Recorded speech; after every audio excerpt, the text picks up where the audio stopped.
Mais d'où vient ce nom de Patagonie? Comme toujours, les avis divergent. Tant mieux d'ailleurs, autrement ça ne serait pas marrant. Il faut remonter en 1519. Nous sommes à Séville, en Espagne. Il s'y prépare une expédition autour du monde commandée par un dénommé Fernand de Magellan, un Portugais au service du roi d'Espagne Charles Ier, comme Ronaldo était au service de Manchester United. L'aventure démarre le 10 août 1519. Je n'ai pas retenu l'heure. À son bord se trouve Antonio Pigafetta, un Italien. Notre Tonio est venu à Séville accompagner un nonce apostolique, Monseigneur Cheragati, en tant que secrétaire.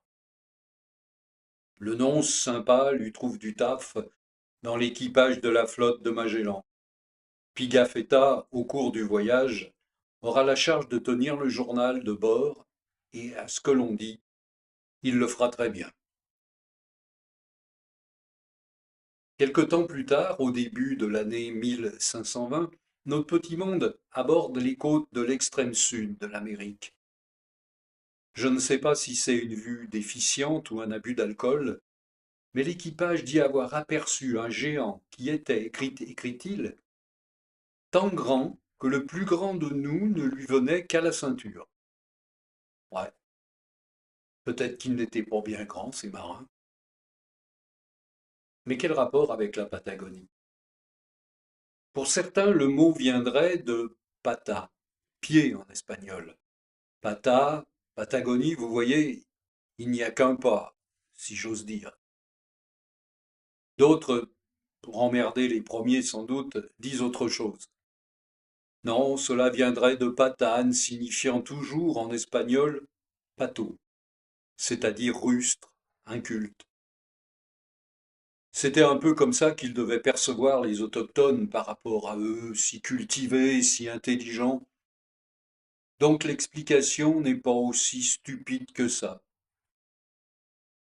L'hypothèse aujourd'hui communément retenue fait venir le mot du personnage fantastique appelé Patagone, une créature sauvage qui affronte Primaléon en Grèce dans un roman de chevalerie publié en 1512 par Francisco Vasquez.